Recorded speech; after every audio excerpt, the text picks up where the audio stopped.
वंदे मातरम मतदाता साथियों, आज का ये इम्पोर्टेंट वीडियो वैसे तो हम सभी के लिए इम्पोर्टेंट है, क्योंकि हम सभी कहीं न कहीं मतदाता के रूप में है और पंचायती राज संस्थाओं के चुनाव आपको पता है आगामी महीनों में होने वाले हैं और इस संबंध में SIR कार्यक्रम संपन्न हो चुका है। तो उसके बाद में निर्वाचक नामावली जो है उसके संदर्भ में विस्तार से राज्य निर्वाचन आयोग की तरफ से निर्देश जारी किए गए। संपूर्ण वोटर लिस्ट कैसे बनेगी, आपको पता है कि पंचायत चुनाव में वार्ड वाइज जो वोटर लिस्ट बनेगी तो उसका क्या टाइम फ्रेम रहेगा, किस तरीके से ये संपूर्ण कार्यक्रम होगा और कब तक ये होगा और पंचायत राज चुनाव कब तक होने की संभावना है, संपूर्ण जानकारी मैं इस वीडियो में दूंगा। हालांकि ये जो लेटर है राज्य निर्वाचन आयोग की तरफ से जारी किया गया है और समस्त जिला निर्वाचन अधिकारियों को किया गया है, लेकिन इसमें जो भी जानकारी मैं आपको बता रहा हूँ वो आम नागरिक के काम की चीज़ वो बता रहा हूँ। और अगर इसमें कोई भी आपको कन्फ्यूजन है तो जो भी निर्वाचन आयोग द्वारा जारी निर्देश है उनकी पालना करें। मेरा प्रयास सिर्फ आपको जानकारी देना है। तो सबसे पहले बात करेंगे कि जो निर्वाचक नामावली है उसके लिए क्या क्या दिशा निर्देश जारी किए गए। तो पहली बात तो जो भी अर्हता तिथि घोषित की गई है वो 1/1/2026 यानी जो आज जैसे 1 जनवरी है तो 1 जनवरी को जो भी मतदाता 18 साल की आयु पूर्ण कर रहे हैं, यानी आज जो भी 18 साल के हो रहे हैं उन्हें मताधिकार का प्रदान किया जाना आवश्यक और न्यायोचित है। यानी आज जिनका उम्र 18 साल हो रही है या 18 साल हो चुकी है वो मतदाता अपना नाम है निर्वाचन सूची में अपना नाम जुड़वा सकते हैं और इसके लिए कार्यक्रम शुरू हो चुका है। तो इन सब का जोड़ने के बाद में जो प्रारूप प्रकाशन होगा मतदाता सूचियों का, उसमें अगर कुछ कमी रहेगी तो उसके ऊपर दावे और आपत्तियां हैं वो भी ली जाएगी और ये सारे काम क्लियर होने के बाद में जो भी फाइनल है वोटर लिस्ट है वो जारी की जाएगी। अब इसके लिए क्या क्या कार्यक्रम होगा, टाइम पीरियड क्या क्या होगा, संपूर्ण जानकारी मैं दूंगा। तो पंचायत चुनाव में आपको पता है 3 तरह की मतदाता सूचियां अभी जारी किए जाने का जो प्रावधान है कि पहला तो ग्राम पंचायत के प्रत्येक वार्ड की मतदाता सूची। अभी जो सूची जैसे पूरे गांव की जो बनती थी, अब पंचायत चुनाव में क्योंकि वार्ड वाइज वार्ड पंचों का चुनाव वगैरह भी होता है तो वार्ड वाइज मतदाता सूची तैयार होगी और इसमें प्रत्येक वार्ड की सूची बनेगी। उसके बाद में पंचायत समिति के प्रत्येक निर्वाचन क्षेत्र की मतदाता सूची बनेगी।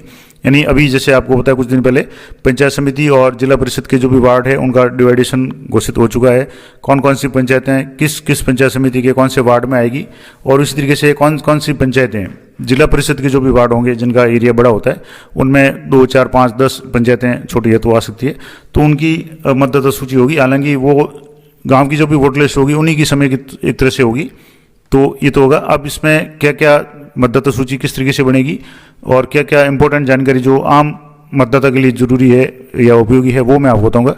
तो जैसे सबसे पहले तो है कि जो भी प्रगणक नियुक्त किए गए, मैंने पिछले वीडियो में बताया था कि प्रगणकों की नियुक्ति है वो 2-3 दिन में कर ली गई है और लगभग जो भी BLO है उन्हीं को प्रगणक रखने के निर्देश दिए गए हैं।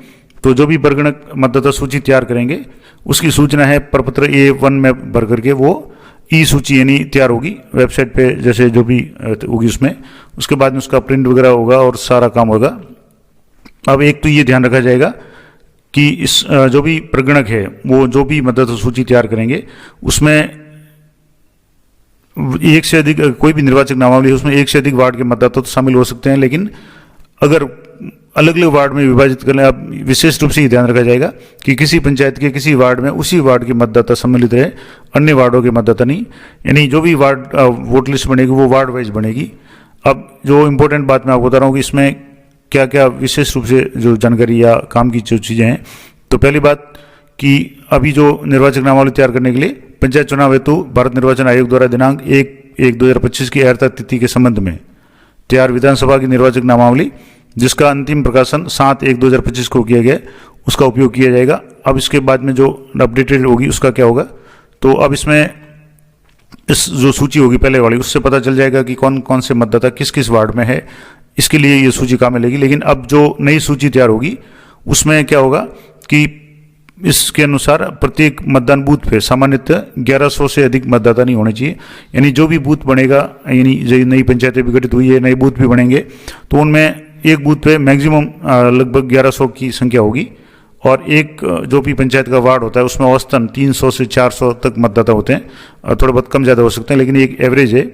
तो ऐसी स्थिति में एक बूथ पर एक से अधिक वार्डों के मतदाता वोट डाल सकेंगे और डालते भी हैं, क्योंकि मान लो जैसे कोई पंचायत है जिसमें 1500 वोटर है या 2000 वोटर है, तो उनके लिए 2 या 3 बूथ होंगे, तो एवरेज 1100 से कम ही मतदाता उसमें होंगे। अगर ज़्यादा होते तो फिर वो उसका डिवाइडेशन कर दिया जाता है। तो इसलिए ध्यान ये रखा जाएगा कि चूंकि पंचायत चुनाव में वार्ड ही निर्वाचित होता है, निर्वाचन क्षेत्र होता है, यानी क्योंकि वार्ड पंच का चुनाव होता है तो पूरा का पूरा वार्ड एक ही बूथ पर रहेगा। सबसे इंपॉर्टेंट बात होगी कि एक वार्ड का विभाजन 2 मतदान बूथों पे नहीं होगा। जैसे मान लो किसी पंचायत में 7 वार्ड है, तो ऐसा नहीं होगा कि 3 वार्ड और चौथा वार्ड आधा एक बूथ में जाएगा और आधा वार्ड दूसरे बूथ में जाएगा। ऐसी स्थिति में क्या होता है कि जो भी पोलिंग पार्टी है उनको भी समस्या होती है, मतदाताओं को भी समस्या होती है कि वो किस बूथ पे जाए। तो पूरा का पूरा वार्ड है वो एक बूथ पे रहेगा। अब या तो ये होगा कि जैसे मान लो 7 वार्ड है तो उसमें से 1 से 4 तक एक बूथ में रहेंगे और 5 से 7 वाले 3 वार्ड है वो दूसरे बूथ में रहेंगे, जिसमें भी जो भी संख्या होगी उसके अनुसार होगा, लेकिन पूरा का पूरा वार्ड है वो एक बूथ में ही होगा। अर्थात एक वार्ड को पृथक पृथक बूथों में विभाजित नहीं किया जाएगा। और अगर मान लो किसी भी मतदान केंद्र पे 1100 से कुछ अधिक मतदाता है, 150 की बात है, अगर मान लो 50 और 60 अगर कोई ज़्यादा है तब तो कोई विशेष बात नहीं है, लेकिन बहुत ज़्यादा अगर संख्या है 1100 से, तो निश्चित रूप से उस बूथ को 2 भागों में विभाजित करके यानी 2 बूथ बनाए जाएंगे। तो वो काम जो भी BLO है और ऊपर के जो भी मतदान अधिकारी है उनके लेवल का काम है। अब दूसरा, मतदाता सूची जो बनती है उसमें बूथ क्रमांक का अंकित किया जाता है, तो जो भी बूथ क्रमांक होगा वो स्पष्ट रूप से क्लियर होगा।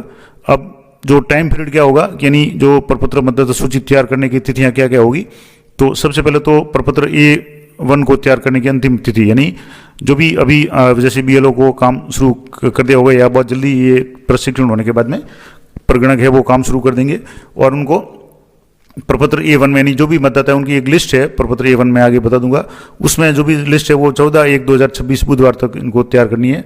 और उसके बाद में प्रपत्र A की जो सूची है, इस सूची पे उसको अपलोड करना है, यानी जो भी A1 फॉर्मेट में जो भी सूचना होगी उसको पोर्टल पे अपलोड करेंगे और जिसकी तारीख होगी 16/1/2026 यानी इसी महीने की 16 तारीख तक। उसके बाद में प्रपत्र 1 की सूची को प्रोसेस करने की तारीख, यानी उसके बाद में जो भी प्रोसेस होगी उस साइट पे वो 18/1/2026 यानी रविवार तक होगी। और उसके बाद में चेकलिस्ट डाउनलोड होगी वो 21/1/2026 तक होगी और चेकलिस्ट को वेरीफाई करने का जो भी काम होगा वो 24/1/26 तक होगा, नहीं 24 जनवरी तक होगा। और उसके बाद में कोई संशोधन वगैरह होगा तो उसका प्रोसेस है वो 25/1 तक होगा, रविवार तक। और उसकी अंतिम तिथि यानी प्रोसेस संशोधित प्रपत्र A को प्रोसेस करने की तिथि है वो 25/1 रहेगी। और उसके बाद में A1 को फ्रीज करने की अंतिम तिथि वो 25 रहेगी। और जो प्रारूप ड्राफ्ट मतदाता सूची तैयार होगी वार्ड वाइज, उसको डाउनलोड करने की जो तिथि होगी वो होगी 27/1/2026 यानी जनवरी माह में के अंत में जो भी प्रारूप मतदाता सूची वार्ड वाइज होगी वो डाउनलोड के लिए तैयार हो जाएगी और जो भी प्रगणक वगैरह होंगे उनको उपलब्ध करवा दी जाएगी और वो उसका फिर भौतिक सत्यापन वगैरह करेंगे।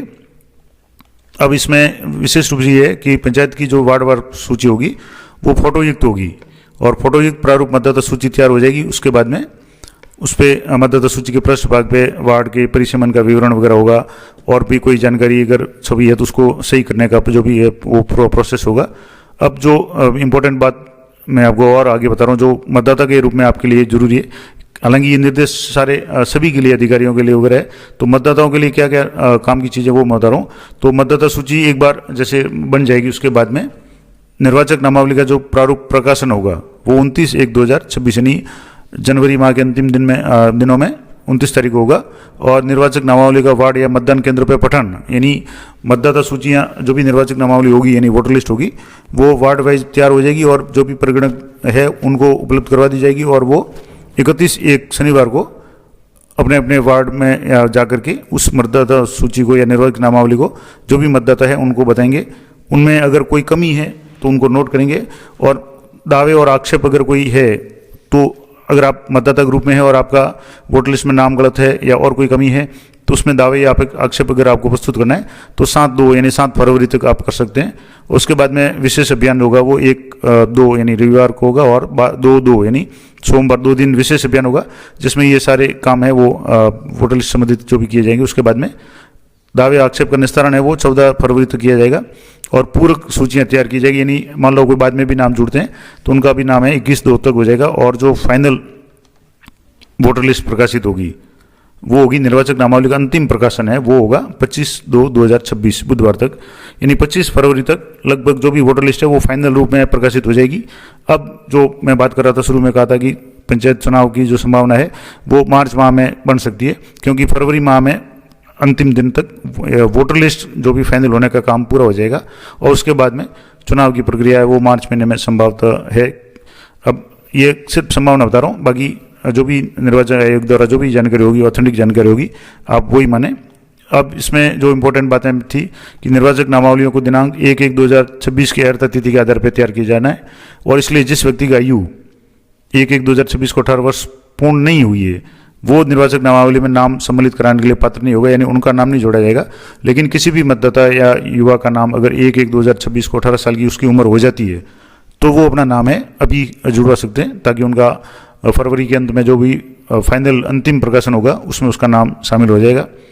और दूसरा, अगर किसी व्यक्ति का नाम वार्ड की निर्वाचक नामावली एक से अधिक बार सम्मिलित नहीं हो सकता तो सीधी सी बात है कि जो भी नाम होगा वो एक जगह ही होगा, और अगर मान लो किसी व्यक्ति का नाम मान लो 2 जगह आ जाता है तो वो जिस जगह सही होगा वहाँ रखा जाएगा, अन्य से जगह से उसका नाम काट दिया जाएगा, और ऐसे व्यक्ति का नाम निर्वाचक नामावली में सम्मिलित नहीं किया जाएगा जो भारतीय नागरिक नहीं है।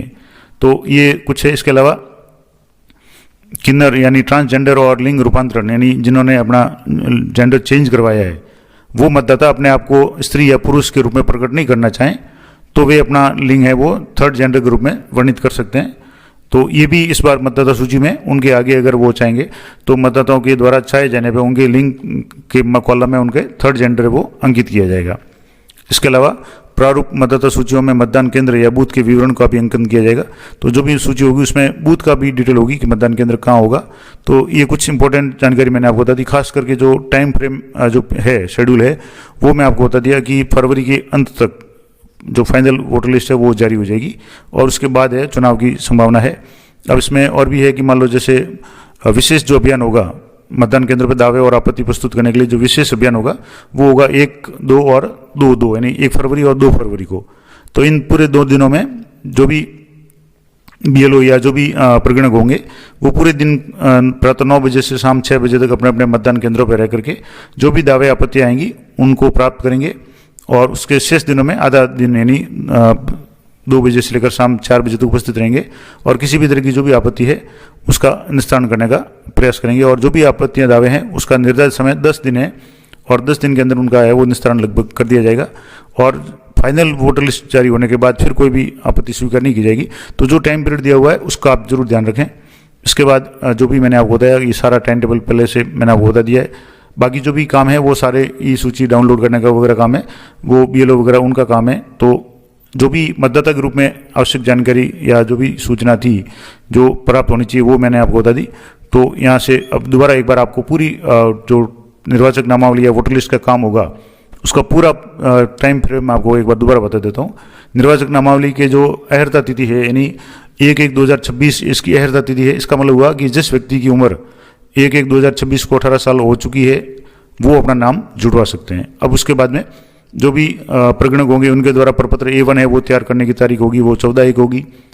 ई सूची अपलोड किए जाने की तिथि 16/1 और इस सूची को प्रोसेस किए जाने की तिथि 18/1 होगी। चेकलिस्ट डाउनलोड होगी वो 21/1 से होगी और उसके बाद में मतदाताओं के भौतिक सत्यापन का काम शुरू होगा। जो भी वोटर लिस्ट चेकलिस्ट डाउनलोड होगी उसको प्रगणक है मतदाताओं से भौतिक रूप से सत्यापन करेंगे और वो काम 24/1 तक होगा और प्रारूप जो मतदाता सूची के सही होने संबंधी प्रमाण पत्र है वो 29/1 तक प्रस्तुत किया जाएगा। अब उसके बाद में निर्वाचक नामावली प्रकाशित होगी वो 29/1 को होगी। अब उसमें जो भी मतदान केंद्र उसका पठन किया जाएगा, लोगों को बताया जाएगा कि वोटर लिस्ट जारी हो चुकी है, आप चेक कर सकते हैं आपका नाम है या नहीं है, किसी दूसरे वार्ड में आ गया और कोई समस्या है, नाम की समस्या है और या किसी तरह की कोई प्रॉब्लम है तो वो अपने दावे और आक्षेप है वो प्रस्तुत कर सकते हैं 7/2 तक। और इसके लिए विशेष जो अभियान होगा वो 1 और 2 तारीख को होगा। तो 1 और 2 तारीख को आपके जो भी बूथ होंगे वहाँ जो भी प्रगणक बीएलओ है वो बैठेंगे और आप अपना दावा है प्रस्तुत कर सकते हैं और इसकी अंतिम तारीख है वो 7 तारीख होगी। 1-2 को पूरे दिन बैठेंगे, उसके बाद में दोपहर बाद में बैठेंगे। तो आपके अगर कोई भी दावे वगैरह है तो वो प्रस्तुत कर सकते हैं। उसकी अंतिम तिथि निस्तारण की होगी वो 14 फरवरी होगी। पूर्व सूची जो तैयार होगी वो 21/2 को और निर्वाचक नामावली जो अंतिम प्रकाशन होगा, सबसे इंपॉर्टेंट बात की जो voter list final voter list जो वार्ड वाइज जारी होगी वो 25 फरवरी 2026 को होगी। तो इस तारीख तक लगभग निर्वाचक नामावली की जो प्रकाशन का काम है वो पूरा हो जाएगा। तो ये थी पूरी, मैंने आपको टाइम फ्रेम बता दिया। अब कौन कौन से फॉर्मेट होंगे तो वो फॉर्मेट आपके काम के नहीं है। वैसे सामान्य रूप से जो भी समय सारणी वगैरह या जो भी किन किन को सहायक निर्वाचन रजिस्ट्रीकरण अधिकारी नियुक्त किया गया है, तो सामान्य रूप से जो भी मजिस्ट्रेट होते हैं, एसडीएम हैं, वो निर्वाचक रजिस्ट्रीकरण अधिकारी होते हैं, और तहसीलदार, नायब तहसीलदार जो भी होंगे वो सहायक निर्वाचन रजिस्ट्रीकरण अधिकारी है, उनको नियुक्त किया जाता है। तो ये अधिकारी लेवल का काम है। मतदाता के रूप में आपको क्या क्या जानकारी चाहिए थी वो मैंने आपको पूरी बता दी। और ये दोनों पीडीएफ, एक और पीडीएफ जिसमें ये तो मतदाता सूची के संबंध में है, अगले वीडियो में आपको बताऊंगा कि मतदान केंद्रों का गठन किस तरीके से होगा और किन किन बातों का मतदान केंद्र का गठन करते समय ध्यान रखा जाएगा, तो वो मैं अगले वीडियो में बताने का प्रयास करूंगा। इस वीडियो में मैंने बताया था कि आपकी जो भी वोटर लिस्ट है वो किस तरीके से नहीं बनेगी, कब तक बनेगी, फाइनल कब तक होगी, दावे आक्षेप है वो आप कब तक दे सकते हैं। संपूर्ण जानकारी आपको अच्छी लगी हो तो वीडियो को लाइक करें, शेयर करें। तो मिलते हैं नेक्स्ट वीडियो में, तब तक जय हिंद, जय भारत।